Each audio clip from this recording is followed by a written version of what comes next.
Hello दोस्तों, welcome to पायोज academy. आज के इस वीडियो में हम कूलिंग टावर डिज़ाइन का फर्स्ट पार्ट देखने वाले हैं, जिसमें हम बेसिक्स ऑफ कूलिंग टावर के बारे में डिस्कस करेंगे। तो चलो हम इस वीडियो को स्टार्ट करते हैं। पायोज लर्न द स्मार्टर वे।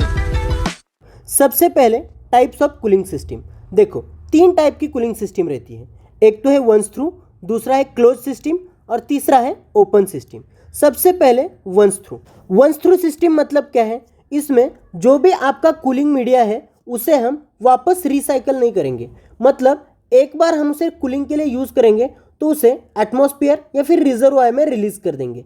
अगर आप इस केस में देखते हो तो ये आपका प्रोसेस फ्लूइड है जिसका टेम्परेचर T1 है, उसे आपको T2 टेम्परेचर तक कूल करना है। मतलब T1 is greater than T2। समझ रहे हो? ये कूल करने के लिए आपको एक कूलिंग मीडिया चाहिए जो कि T1 टेम्परेचर पे रहेगा, जो हीट होके T2 टेम्परेचर तक जाएगा। इस केस में क्या है? T2 is greater than T1। समझ रहे हो? अब ये T2 टेम्परेचर जो बढ़ रहा है, ये बढ़ने के बाद ये जो भी आपका यूटिलिटी है उसे आप सीधे रिजर्वायर में रिलीज करोगे। उस केस को हम बोलेंगे वंस थ्रू। यहाँ पे हमने एक एग्जांपल लिया है। देखो, ये आपका एयर कूल्ड कंडेंसर है। इसमें क्या हो रहा है?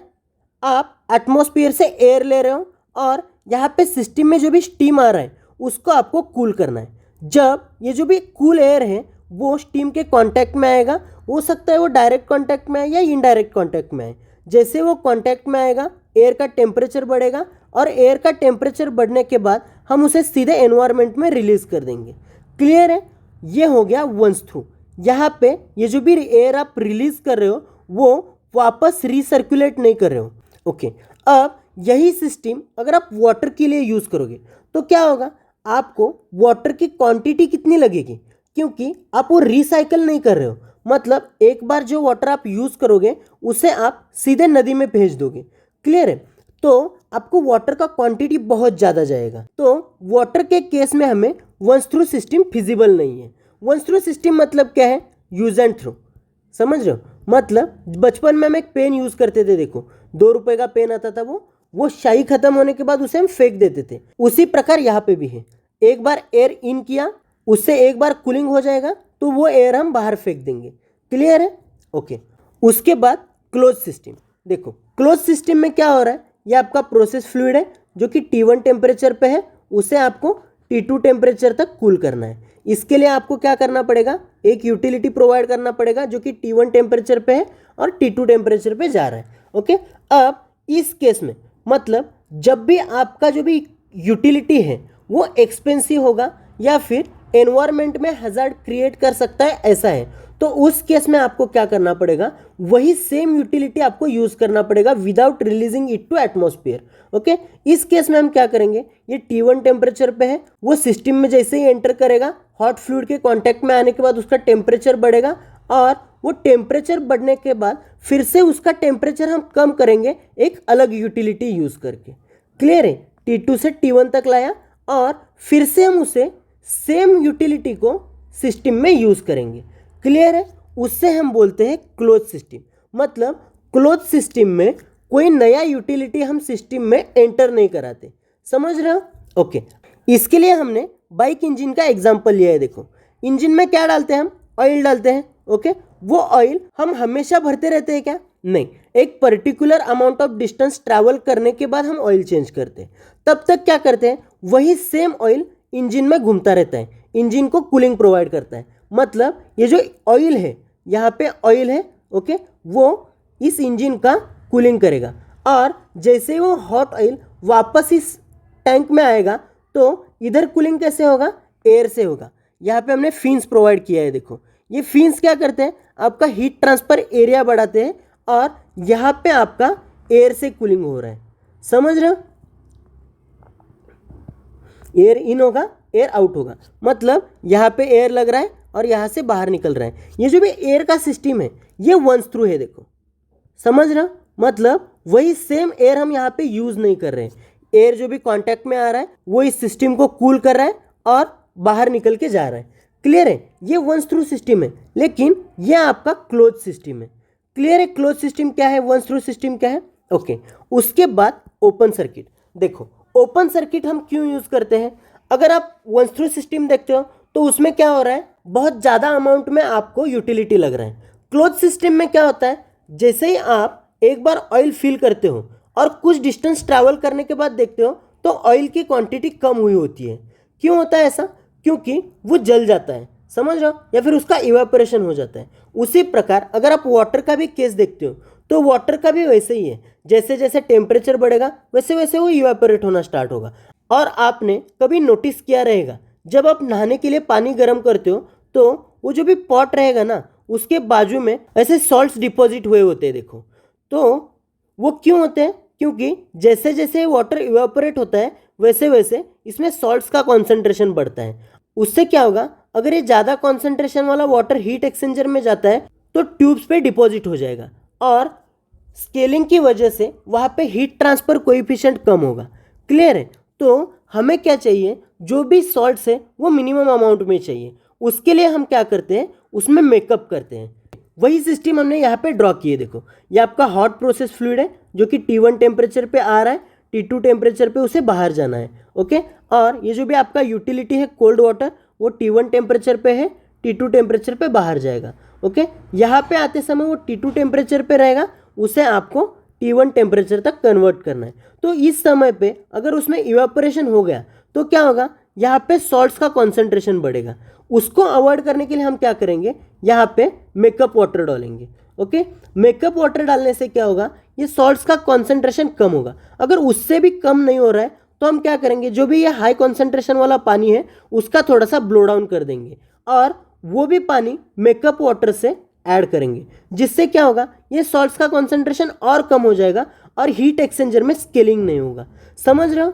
ये होता है ओपन सर्किट। ओपन सर्किट का एग्जांपल अगर आपको घर में देखना है तो क्या हो सकता है, आप घर में गर्मी में जो कूलर यूज़ करते हो उसमें अगर देखा रहेगा तो नीचे एक वाटर का टैंक रहता है और ऊपर एक डिस्ट्रीब्यूटर रहता है। देखो, वो क्या करता है, ये जो भी पानी है वो डिस्ट्रीब्यूट करके अंदर जो भी फिलिंग मटेरियल रहता है उसके ऊपर डालता है, जिससे क्या होता है, ये फिलिंग मटेरियल एयर और वाटर का कांटेक्ट टाइम बढ़ाते हैं और ये बाहर का जो भी एटमॉस्फेरिक एयर है जिसका टेम्परेचर ज़्यादा है, वो एयर जैसे ही इस फिल्स के अंदर ट्रैवल करता है वो वाटर के डायरेक्ट कांटेक्ट में आ जाता है और इवेपोरेटिव कूलिंग की वजह से ये एयर कूल हो जाता है और हमें ठंडा महसूस होता है। क्लियर है?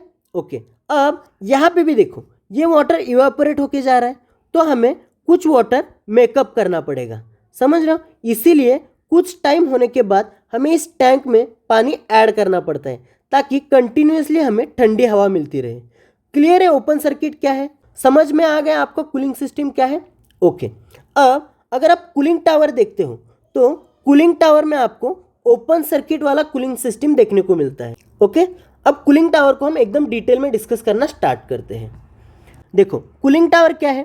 Cooling tower is a direct contact type heat exchanger. इसमें क्या होता है, एयर और वाटर एक दूसरे के डायरेक्ट कांटेक्ट में आ जाते हैं, जिसके कारण जो भी वाटर है उसका टेम्परेचर ड्रॉप हो जाता है और जो भी आपका इनलेट वाटर था उसका लो टेम्परेचर पे हमें वाटर कन्वर्ट होके मिलता है।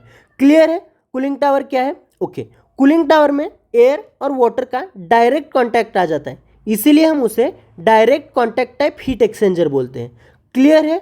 ओके, अब कूलिंग टावर के अलग अलग टाइप्स कौन से हैं? देखो, सबसे पहला टाइप है नेचुरल ड्राफ्ट कूलिंग और उसके बाद मैकेनिकल ड्राफ्ट कूलिंग। देखो, नेचुरल ड्राफ्ट कूलिंग मतलब क्या है, अगर आपको गर्म हो रहा है तो सबसे पहले आप क्या करते हो, विंडो ओपन करते हो। क्लियर है? विंडो ओपन करने से क्या होगा, जो भी बाहर का फ्रेश एयर है वो अंदर आएगा, जिससे क्या होगा, आपको ठंडा महसूस होगा। ओके, अब यहाँ पे इवेपोरेटिव कूलिंग का एक कंसेप्ट आता है। देखो, हम और एक एग्जांपल यहाँ पे कंसिडर करेंगे। मान लो आप स्विमिंग करने के लिए गए हो, स्विमिंग करके आप बाहर आके खड़े हो जाते हो और आपके कपड़े भी गीले हैं, तो उससे क्या होगा, जो भी बाहर की एयर है वो आपके बॉडी के कांटेक्ट में आएगी और वो ड्राई एयर है उसमें ह्यूमिडिटी कम है, तो वो क्या करेगी, आपके कपड़े में जो भी पानी है या फिर आपके बॉडी पे जो भी पानी है वो एब्जॉर्ब करने की कोशिश करेगी। ओके, वो एब्जॉर्ब करने के लिए क्या चाहिए, वो पानी इवेपोरेट होना पड़ेगा, तो उसके लिए वो क्या करेगा, पानी जो भी आपके बॉडी में हीट है उसे एब्जॉर्ब करना स्टार्ट करेगी, जिसके कारण क्या होगा, आपको ठंडा महसूस होगा। क्लियर है? ये होता है इवेपोरेटिव कूलिंग। उसी कारण मटके का पानी भी ठंडा रहता है। देखो, जब भी आप गर्मी में मटके में पानी भर के रखते हो तो क्या होता है, उसके ऊपर के जो भी पोर्स हैं उसमें से पानी बाहर आने लगता है और बाहर में जो ड्राई एयर है वो उसे एब्जॉर्ब करने के लिए उसको इवापोरेट करने की कोशिश करते हैं, और इवापोरेशन के लिए वो मटके के अंदर जो भी पानी है उसमें से ही हीट एब्जॉर्ब करते हैं, जिसके कारण मटके के अंदर का पानी ठंडा होता है। इसे हम बोलते हैं इवापोरेटिव कूलिंग। क्लियर है इवापोरेटिव कूलिंग का कंसेप्ट क्या है और नेचुरली कूलिंग कैसे होता है? ओके, मान लो ये आपने खिड़की खोल दिया लेकिन फिर भी आपको ठंडा नहीं लग रहा है, तो आप क्या करते हो? फैन स्टार्ट करते हो। फैन स्टार्ट करने से क्या होता है? हवा तेज़ आने लगती है। ओके, हवा अगर तेज़ आएगी तो क्या होगा? आपके बॉडी में जो भी पोर्स रहेंगे उसमें से जो भी पसीना आ रहा है या फिर बॉडी में जो भी वाटर अवेलेबल है वो बाहर आएगा, और ये जो भी कंटिन्यूसली मूविंग फ्रेश एयर है वो आपके बॉडी के ऊपर जो भी वाटर ड्रॉपलेट्स है उसको इवापोरेट करने की कोशिश करेगी, जिसके कारण वो बॉडी से हीट एब्जॉर्ब करेगी और आपको ठंडा महसूस होगा। लेकिन जब आपने खिड़की खोली थी तो क्या हो रहा था? एयर का सर्कुलेशन रेट कम था। जैसे ही आपने फैन स्टार्ट किया तो क्या हो गया? एयर का सर्कुलेशन रेट बढ़ गया, जिसके कारण every second millions of air particles आपके बॉडी के कांटेक्ट में आने लगे और आपको ज़्यादा कूलिंग मिलने लगा। क्लियर है? इसलिए फैन लगाने के बाद आपको अच्छा लगा। उसी तरह अगर आप ये एग्जांपल कंसीडर करते हो, आप नहा के बाहर आए हो और आपको ठंडा लग रहा था, लेकिन जैसे आप गाड़ी पे बैठते हो और घर आने के लिए निकलते हो तो आपको और ज़्यादा ठंडा लगेगा। क्यों? क्योंकि जैसे ही गाड़ी स्टार्ट होगी वैसे ही जो भी एयर आपके बॉडी के कांटेक्ट में आ रही थी उसका क्वांटिटी बढ़ेगा और अमाउंट ऑफ फ्रेश एयर जो कि आपके बॉडी के कांटेक्ट में आएगी वो बढ़ेगी, जिसमें ड्राइनेस है और वो आपके बॉडी में से जो भी वाटर पार्टिकल्स है वो इवापोरेट करने की कोशिश करेंगी और आपको ज़्यादा ठंडा महसूस होगा। क्लियर है? मतलब नेचुरल ड्राफ्ट कूलिंग में आपको इतना ज़्यादा कूलिंग नहीं मिलता है, लेकिन अगर वही आप एक मैकेनिकल डिवाइस वहाँ पे देते हो या फिर एयर का सर्कुलेशन रेट बढ़ाते हो तो आपको और ज़्यादा कूलिंग मिल सकता है। इसलिए हमने मैकेनिकल ड्राफ्ट कूलिंग टावर्स का इन्वेंशन किया। क्लियर है? नेचुरल ड्राफ्ट कूलिंग टावर क्या है, मैकेनिकल ड्राफ्ट कूलिंग टावर क्या है? Okay, mechanical draft cooling tower में दो टाइप्स हैं, एक तो है इंड्यूस्ड ड्राफ्ट कूलिंग टावर और forced draft cooling tower. Induced draft cooling tower मतलब क्या है? अगर आप किचन में खाना बना रहे हो तो क्या होता है? वहाँ पे वाटर इवापोरेट होगा जो भी सब्जी में है वो, और उससे आपको गर्म महसूस होगा।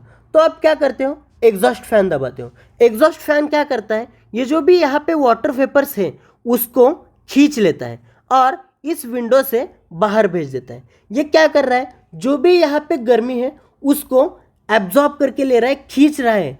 क्लियर है? इसके लिए हम इसे बोलते हैं इंड्यूस्ड फैन। सक कर रहा है, इसके लिए हम बोलते हैं इंड्यूस्ड फैन। उसके बाद force draft cooling tower. Force draft में आप क्या करोगे? आपने एग्जॉस्ट फैन स्टार्ट नहीं किया, उसके अलावा यहाँ पे जो सीलिंग फैन था वो स्टार्ट किया। इससे क्या होगा? यहाँ पे एयर का रिसर्कुलेशन रेट बढ़ेगा और ये जो भी वेपर्स है वो विंडो से बाहर जाना स्टार्ट होंगे। अगर आप इसे फोर्स कर रहे हो तो ये हो गया आपका फोर्स ड्राफ्ट, और इसे अगर आप सक कर रहे हो तो ये हो गया आपका induced draft cooling tower. Clear है? फोर्स ड्राफ्ट का कंसेप्ट क्या है, इंड्यूस्ड ड्राफ्ट का कंसेप्ट क्या है? ओके, अब हमारे पास दो टाइप ऑफ फ्लो पैटर्न्स है, एक तो है काउंटर फ्लो और क्रॉस फ्लो। काउंटर फ्लो क्या है, क्रॉस फ्लो क्या है, वो हम आगे आने वाले स्लाइड्स में देखेंगे। यहाँ तक क्लियर है आपको? Okay, natural draft cooling tower में आपको दो चीज़ें याद रखनी है, एक तो है डिफरेंशियल प्रेशर और दूसरा है difference in density. Okay, differential pressure मतलब क्या है? देखो, आपको ये बात तो पता ही है, जैसे ही हम हाइट पे जाते हैं वैसे एटमॉस्फेरिक प्रेशर कम हो जाता है और ग्राउंड पे एटमॉस्फेरिक प्रेशर ज़्यादा रहता है। और फ्लो कैसे होता है? High pressure to low pressure. Okay, अब ग्राउंड पे हाई प्रेशर है तो यहाँ से फ्लो ऊपर के डायरेक्शन में होगा। क्लियर है? ओके, अब नेचुरल ड्राफ्ट कूलिंग टावर में हम क्या करते हैं? एक बड़ी चिमनी बनाते हैं सिविल में। ओके, उसमें क्या करते हैं? नीचे यहाँ पे ओपनिंग्स देते हैं जिससे एयर एंटर करेगा, और नीचे हाई प्रेशर है और ऊपर लो प्रेशर है, उसके कारण वो ऊपर के डायरेक्शन में ट्रैवल करेगा। क्लियर है? लेकिन ये ट्रैवल करने के लिए उसके पास इतना डिफरेंशियल प्रेशर नहीं है। इसके लिए हम क्या करते हैं? इसका हाइट इतना बढ़ाते हैं ताकि उसको एक particular amount of differential pressure मिलेगा। इसीलिए अगर आप नेचुरल ड्राफ्ट कूलिंग टावर्स देखोगे तो ऑलमोस्ट 120 मीटर हाइट और उससे भी ज़्यादा रहेंगे। क्लियर है? ये इतने हाइटेड क्यों रहते हैं? ओके, उसके बाद डिफरेंशियल प्रेशर ही बढ़ाने के लिए हम और एक क्या करते हैं? जैसे जैसे कॉलम ऊपर जाएगा वैसे ही उसका डायमीटर कम करते हैं। अगर आप डायमीटर कम करोगे तो क्या होगा, एरिया कम होगा, अगर एरिया कम होगा तो वेलोसिटी बढ़ेगा, अगर वेलोसिटी बढ़ेगा तो प्रेशर कम होगा और यहाँ पे मिनिमम प्रेशर एक्ट होगा, जिसके कारण यहाँ पे डिफरेंशियल प्रेशर ज़्यादा एक्ट होगा। क्लियर है, मतलब अगर P2 माइनस P1 जितना ज़्यादा रहेगा उतना ही यहाँ पे एयर का फ्लो रेट बढ़ेगा। क्लियर है, ओके। हम क्या करते हैं, जो भी हॉट वाटर है वो यहाँ पे इंसर्ट करते हैं। ओके, यहाँ पे हॉट वाटर इंसर्ट होने के पे क्या होगा, यहाँ से जो एयर अंदर आ रही है वो ऊपर जाने की कोशिश कर रही है। अब यहाँ पे क्या करेगी, वो जो भी हॉट वाटर इन हो रहा है उसके कांटेक्ट में आ जाएगी, जिससे क्या होगा, एयर का टेम्परेचर बढ़ेगा। ओके, अगर टेम्परेचर बढ़ता है तो उसका डेंसिटी कम हो जाता है और जैसे ही डेंसिटी कम हो जाएगी वो लाइटर बनेगा और तेजी से ऊपर की डायरेक्शन में मूव होगा। क्लियर है, इसमें ड्राइविंग फोर्स क्या है, एक डिफरेंशियल प्रेशर और डिफरेंस इन डेंसिटी, ये दोनों की वजह से ही नेचुरल ड्राफ्ट कूलिंग टावर काम करता है। यहाँ पे जो पैराबोलिक या फिर हाइपरबोलिक शेप हमने दिया है उसका रीज़न है डायमीटर। अगर डायमीटर कम करेंगे तो प्रेशर कम हो जाएगा और आपको और ज़्यादा ड्राइविंग फोर्स मिलेगा कूलिंग के लिए। क्लियर है, नेचुरल ड्राफ्ट कूलिंग टावर क्या है। ओके, उसके बाद फोर्स ड्राफ्ट कूलिंग टावर। देखो, जैसे कि हमने विंडो के केस में देखा, अगर आपको ज़्यादा कूलिंग चाहिए तो आपने क्या किया, फैन स्टार्ट किया। उसी प्रकार यहाँ पे भी है, नेचुरल ड्राफ्ट कूलिंग टावर में आपको इतना अच्छे से कूलिंग नहीं मिलेगा, इसके लिए हम इंड्यूस्ड ड्राफ्ट या फिर force draft cooling towers use करते हैं। इंड्यूस्ड ड्राफ्ट में क्या है, जैसे कि हमने एग्जॉस्ट फैन के केस में देखा, यहाँ पे ऊपर फैंस लगे रहेंगे और जैसे ये हॉट वाटर यहाँ से इन करेगा और एयर यहाँ से नीचे से अंदर जाएगा, ये जो भी एग्जॉस्ट फैन है वो क्या करेगा, इस एयर को ऊपर के डायरेक्शन में खींचने की कोशिश करेगा, जिसके कारण यहाँ पे एयर का रिसर्कुलेशन रेट बढ़ेगा। जो भी वाटर अंदर आ रहा है उसके कांटेक्ट में फ्रेश एयर आएगा और ज़्यादा इवापोरेटिव कूलिंग होगा। क्लियर है, इंड्यूस्ड ड्राफ्ट कूलिंग में क्या होता है। उसी तरह force draft cooling tower, force draft में क्या है, यहाँ पे हमने फैंस लगाए हैं जो क्या करेंगे, यहाँ से एयर को अंदर पुश करेंगे। ओके, एयर को अंदर पुश करने से क्या होगा, वो अंदर जाएंगे, जो भी नीचे वाटर आ रहा है उसके कांटेक्ट में आएंगे। वाटर के कांटेक्ट में आने के बाद उसका टेम्परेचर बढ़ेगा और वो ऊपर चले जाएंगे। क्लियर है, फोर्स ड्राफ्ट कूलिंग टावर क्या है, इंड्यूस्ड ड्राफ्ट कूलिंग टावर क्या है। ओके, उसके बाद क्रॉस फ्लो कॉन्फ़िगरेशन क्या है और काउंटर फ्लो कॉन्फ़िगरेशन क्या है। देखो, क्रॉस फ्लो मतलब क्या है, मान लो आपके पास जो भी वाटर है वो वर्टिकली डाउनवर्ड डायरेक्शन में आ रहा है और जो भी एयर है वो आपका हॉरिजॉन्टल डायरेक्शन में जा रहा है। मतलब अगर दो स्ट्रीम्स एक दूसरे को परपेंडिकुलर है तो उसे हम बोलेंगे क्रॉस फ्लो कॉन्फ़िगरेशन। यहाँ पे देखो, यहाँ पे फील्ड से क्या हो रहा है, जो भी एयर है वो ऐसे ट्रैवल कर रहा है और यहाँ से जाके ऊपर जा रहा है, इधर से भी सेम ऐसे आके ऊपर जा रहा है और जो वाटर है वो ऊपर से नीचे आ रहा है। समझ रहे हो, मतलब ऊपर से नीचे आते समय ये एक दूसरे को परपेंडिकुलर है। देखो, तो इसीलिए हम बोलते हैं क्रॉस फ्लो कॉन्फ़िगरेशन। ये दो टाइप्स में आता है, एक तो है डबल फ्लो और दूसरा है सिंगल फ्लो। सिंगल फ्लो मतलब क्या है, एक ही साइड पे आपको मिलेगा, मतलब यहाँ पे फैन लगाया हुआ है और एक साइड से वो एयर अंदर ले रहा है और यहाँ पे वाटर नीचे आ रहा है, तो ये एक दूसरे को परपेंडिकुलर है और ये हम बोल सकते हैं इसे single flow induced draft cooling tower. Clear है, क्रॉस फ्लो कॉन्फ़िगरेशन क्या है, सिंगल फ्लो कूलिंग टावर क्या है, डबल फ्लो कूलिंग टावर क्या है। ओके, उसके बाद counter current flow configuration. Counter current मतलब क्या, एक दूसरे के एकदम अपोजिट, मतलब अगर वाटर नीचे के डायरेक्शन में आ रहा है और एयर ऊपर के डायरेक्शन में जा रहा है, अगर ये सिनारियो देखते हो तो इसमें क्या हो रहा है, आपका जो भी एयर है वो इंड्यूस्ड फैन की वजह से ऊपर के डायरेक्शन में मूव हो रहा है और ये जो भी वाटर यहाँ पे आ रहा है वो बाय ग्रेविटी नीचे के डायरेक्शन में आ रहा है, तो ये एक दूसरे के अपोजिट मूव हो रहे हैं, जिसके कारण क्या होगा, यहाँ पे काउंटर फ्लो कॉन्फ़िगरेशन आपको देखने को मिलेगा। क्लियर है, अगर आप काउंटर फ्लो कॉन्फ़िगरेशन कंसिडर करते हो तो उसमें जो भी आपका पंप का हेड रहेगा वो ज़्यादा रहेगा और जो भी फैन है उस पर भी ज़्यादा लोड आएगा, जिसके कारण वो भी ज़्यादा पावर कंज्यूम करेगा। क्लियर है, क्रॉस फ्लो कॉन्फ़िगरेशन क्या है, काउंटर फ्लो कॉन्फ़िगरेशन क्या है। ओके, और एक बात, यहाँ पे हमने सिंगल फ्लो और डबल फ्लो देखा, इसमें आप कंफ्यूज मत हो जाना। कभी कभी क्या होता है, इंडस्ट्री में आपको 2, 3, 4 ऐसे अलग अलग कूलिंग टावर एक दूसरे के साथ कनेक्टेड मिलते हैं। ये क्यों मिलते हैं? ये डिपेंड होता है क्लाइंट की रिक्वायरमेंट कैसी है, ऑपरेटिंग फिलोसॉफी कैसी चाहिए, स्पेयरिंग फिलोसॉफी कैसी चाहिए। मान लो आपको 700 मीटर क्यूब पर आवर का कूलिंग टावर चाहिए।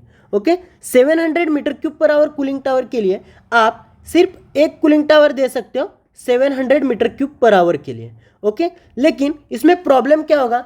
मान लो ये मोटर खराब हो गया या फिर यहाँ पे जो भी फील्स है वो चोक हो गई, तो आपको कूलिंग टावर मेंटेनेंस में लेना पड़ेगा। और अगर आप कूलिंग टावर मेंटेनेंस में लेते हो तो आपको कूलिंग वाटर नहीं मिलेगा, जिसके कारण आपकी पूरी सिस्टम स्टॉप हो जाएगी। इसीलिए हमें और एक इसे स्टैंड बाय देना पड़ेगा। अब यहाँ पे डिपेंड करता है क्लाइंट को 100% स्टैंड बाय चाहिए या फिर 50% स्टैंड बाय चाहिए। अगर उसे 100% स्टैंड बाय चाहिए तो आपको 2 कूलिंग टावर बाजू में लगाने पड़ेंगे और दोनों 700 मीटर क्यूब के होंगे। क्लियर है? 700 मीटर क्यूब पर आवर के 2 कूलिंग टावर आपको लगाने पड़ेंगे। लेकिन अगर उसकी रिक्वायरमेंट 50% स्टैंड बाय की है तो आप क्या कर सकते हो? 350 के कूलिंग टावर लगा सकते हो, 350 मीटर क्यूब पर आवर के। Okay, 350 metre cube per hour के 3 कूलिंग टावर अगर आप लगाते हो, मान लो एक कूलिंग टावर आपका मेंटेनेंस में जाता है तो भी ये 2 आप चला सकते हो और आपको 700 metre cube per hour flow rate मिलेगा।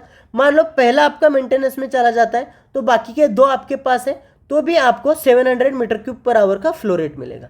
क्लियर है? ये डिपेंड करता है क्लाइंट की रिक्वायरमेंट क्या है, स्पेयरिंग फिलोसॉफी आपको क्या फॉलो करनी है या फिर ऑपरेटिंग फिलोसॉफी कैसी है। ओके,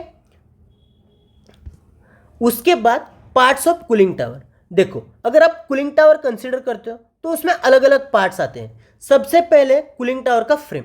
देखो, कूलिंग टावर का फ्रेम क्या करता है? आपको एक प्लेटफॉर्म प्रोवाइड करता है जिसके ऊपर केसिंग, मोटर्स, फैंस या फिर जो भी अदर कंपोनेंट्स है वो उसके ऊपर हम माउंट कर सके।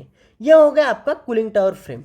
उसके बाद कूलिंग वाटर बेसिन। देखो, कूलिंग टावर के नीचे अगर आप देखोगे तो आपको एक बेसिन दिखेगा जिसमें क्या होता है, जो भी कोल्ड वाटर है वो स्टोर होगा और यहाँ पे जो भी आउटलेट रहेगा उसको आप पंप लगा के जहाँ पे भी आपके हीट एक्सचेंजर है वहाँ पे आप ट्रांसफर करोगे। क्लियर है कूलिंग वाटर बेसिन क्या है? ओके, उसके बाद ड्रिफ्ट एलिमिनेटर्स। देखो, ड्रिफ्ट एलिमिनेटर्स हमें क्यों चाहिए? ड्रिफ्ट एलिमिनेटर्स क्या करते हैं, यहाँ से जो भी एयर अंदर आ रहा है उसकी वेलोसिटी ज़्यादा है क्योंकि यहाँ पे ये आईडी फैन है जो इस एयर को खींच रहा है, जिसके कारण क्या होगा, ये जो भी एयर है उसके साथ कुछ वाटर ड्रॉपलेट्स भी कैरी करेगा और उसे रोकने के लिए हम यहाँ पे ड्रिफ्ट एलिमिनेटर्स लगाते हैं। क्लियर है? ओके, उसके बाद लूअर्स। लूअर्स कहाँ रहते हैं? यहाँ पे। लूअर्स आपने देखे हैं? देखो, मैं आपको एग्जांपल बताता हूँ। अगर आपने कभी आपके ऑफिस का एसी देखा तो उसके ऊपर फ्लैप्स रहते हैं, देखो, जो कि एयर फ्लो को गाइड करते हैं। जिस भी डायरेक्शन में एयर फ्लो को भेजना है उस डायरेक्शन में वो लूअर्स मूव होते हैं और आपको उस डायरेक्शन में फ्लो मिलता है। या फिर अगर आपने बाथरूम की विंडो देखी रहेगी तो उसमें क्या रहते हैं, ऐसे फ्लैप्स रहते हैं, देखो, ये होते हैं लूअर्स। यहाँ पे लूअर्स हम क्यों यूज़ करते हैं? क्योंकि अगर ये वाटर ऊपर से बाहर जाने की कोशिश करेगा तो ये लूअर्स उसे गाइड करेंगे अंदर गिरने के लिए। दूसरा एक बेनिफिट क्या होता है लूअर्स का, यहाँ पे जो भी एयर अंदर आ रहा है उसको भी वो प्रॉपरली गाइड करता है वाटर के कॉन्टैक्ट में आने के लिए। क्लियर है लूअर्स क्या है? ओके, उसके बाद नोजल्स। देखो, नोजल्स क्यों इंपॉर्टेंट है? अगर आपने नोजल्स यूज़ नहीं किया तो क्या होगा, जो भी वाटर आप यहाँ पे अंदर डाल रहे हो वो एक ही जगह पे गिरेगा और जो भी एयर आप अंदर भेज रहे हो उसके कांटेक्ट में नहीं आएगा, तो आपको इतना अच्छा कूलिंग नहीं मिलेगा। इसके लिए हम क्या करते हैं, यहाँ पे एक हेडर बनाते हैं और उसको नोजल्स प्रोवाइड करते हैं। नोजल्स क्या करते हैं, जो भी वाटर हम अंदर भेज रहे हैं उसको स्प्रे कराते हैं और जितने ज़्यादा एयर के कांटेक्ट में ला सकते हैं उतने ज़्यादा एयर के कांटेक्ट में लाने की कोशिश करते हैं, जिससे हमें अच्छा कूलिंग मिलता है। क्लियर है नोजल का पर्पज़ क्या है? ओके, उसके बाद फैन। देखो, फैन का क्या इंपॉर्टेंस है? फैन हम 2 टाइप्स के यूज़ करते हैं, एक तो इंड्यूस्ड फैन है और फोर्स्ड फैन है। फैन क्या करता है, जो भी एयर है उसका रिसर्कुलेशन रेट बढ़ाता है, जिसके कारण आपको अच्छा कूलिंग मिलता है। क्लियर है? ओके, उसके बाद फील्स। देखो, फील्स क्या करते हैं, एयर और वाटर को डिस्ट्रीब्यूट करने का और कॉन्टैक्ट एरिया बढ़ाने का काम करते हैं। सबसे पहले तो हमने क्या किया है, नोजल्स प्रोवाइड किया है जिसके कारण वाटर का एरिया बढ़ेगा। ओके, उसके साथ साथ हम यहाँ पे क्या करते हैं, फील्स प्रोवाइड करते हैं। फिल्स में क्या होता है, एकदम छोटे छोटे ओपनिंग्स रहते हैं, जिसके कारण ये वाटर डिवाइड हो जाता है और इसका एरिया, सरफेस एरिया बढ़ता है, जिसके कारण नीचे से जो भी एयर आएगा वो ज़्यादा से ज़्यादा वाटर के कांटेक्ट में आएगा और आपको अच्छा कूलिंग मिलेगा। क्लियर है? ओके। जो भी फिल्स है वो दो टाइप के रहते हैं, एक तो है स्प्लैश फिल और दूसरा है फिल्म फिल्स। ओके, आपने हीट ट्रांसफर में कंसेप्ट पढ़ा होगा, देखो, ड्रॉप वाइज कंडेंसेशन और फिल्म वाइज कंडेंसेशन। ओके, ये जो ड्रॉप वाइज कूलिंग है ना वो स्प्लैश फिल्स में होती है और फिल्म टाइप कूलिंग जो है वो फिल्म फिल्स में होती है। ड्रॉप वाइज में क्या है, देखो, अलग अलग स्प्लैश बार्स हम प्रोवाइड करते हैं, जिसके कारण क्या होता है, यहाँ पे पानी गिरने के बाद 2 में डिवाइड हो गया, यहाँ पे पानी गिरने के बाद और यहाँ पे पानी गिरने के बाद 4 में डिवाइड हो गया। ऐसे करते करते ये छोटे छोटे पार्टिकल्स में डिवाइड हो जाता है, छोटे छोटे ड्रॉपलेट्स में डिवाइड हो जाता है, जिसके कारण एयर के कांटेक्ट में आने के लिए उसके पास ज़्यादा सरफेस एरिया अवेलेबल हो जाता है। क्लियर है? स्प्लैश फिल्स क्या होते हैं और फिल्म फिल्स में क्या होता है, जो भी ऊपर से आने वाला पानी है वो जो भी फिल्स है उसके ऊपर थिन लेयर फॉर्म करता है, जिसके कारण क्या होता है, जो भी एयर यहाँ से ट्रैवल करेगा वो थिन फिल्म के कांटेक्ट में आएगा और ज़्यादा कांटेक्ट एरिया बढ़ने की वजह से यहाँ पे हमें अच्छा कूलिंग मिलेगा। अगर स्प्लैश फिल्स और फिल्म फिल्स को कंपेयर करोगे तो आपको फिल्म फिल्स में अच्छा कूलिंग मिलेगा। और एक बेनिफिट क्या होता है फिल्म फिल्स का, यहाँ पे वाटर ड्रॉपलेट्स हम नहीं बनाते, जिसके कारण एयर के साथ वाटर ड्रॉपलेट्स कैरी होने के चांसेस भी कम होते हैं, इसीलिए नॉर्मली फिल्म फिल्स ही प्रेफर किए जाते हैं। क्लियर है? ओके। और कौन कौन से पार्ट यहाँ पे बच गए, देखो, ये मोटर कैप है जिसे हम कैनोपी भी बोलते हैं, जो कि मोटर को बारिश से प्रिवेंट करने का काम करती है। उसके बाद यहाँ पे लैडर है, अगर इस फैन का कुछ मेंटेनेंस वगैरह करना है तो वो वहाँ पे जाने के लिए ये प्रोवाइड किया है। नोजल हमने देख लिया, पीवीसी फिलिंग देख लिया, फिलिंग मतलब फिल्स। उसके बाद ब्लीड वॉल, अगर आपको बेसिन का ड्रेन करना है तो आपको ये ब्लीड वॉल खोलना पड़ेगा और यहाँ से आप ड्रेन कर सकते हो। उसके बाद मेकअप वाटर, देखो यहाँ पे एक फ्लोट प्रोवाइड किया है जो क्या करेगा, जैसे ही इस टैंक का लेवल कम हो जाएगा यहाँ से मेकअप वाटर को इन लाएगा और ये टैंक की लेवल मेंटेन करने की कोशिश करेगा। उसके बाद ओवरफ्लो, अगर यहाँ पे ज़्यादा मेकअप वाटर हो गया तो ये ओवरफ्लो की लाइन है जो कि यहाँ पे ड्रेन करेगी और हम ये बंद कर देंगे। उसके बाद ड्रेन, मतलब कभी अगर आपको एक कूलिंग टावर का बेसिन पूरा खाली करना है तो आप ये ड्रेन ओपन करोगे और ये बेसिन कंप्लीटली खाली करोगे। समझ रहे हो कूलिंग टावर के अलग अलग पार्ट्स कौन कौन से हैं? ओके, आज के इस वीडियो में हम यहीं पे रुकते हैं। अगर आपको कुछ भी डाउट है तो आप हमें कमेंट करके पूछ लो, हम उसके ऊपर अलग से वीडियो बनाकर आपको समझाने की कोशिश करेंगे। चलो, thank you, all the best. Payos. Learn the smarter way.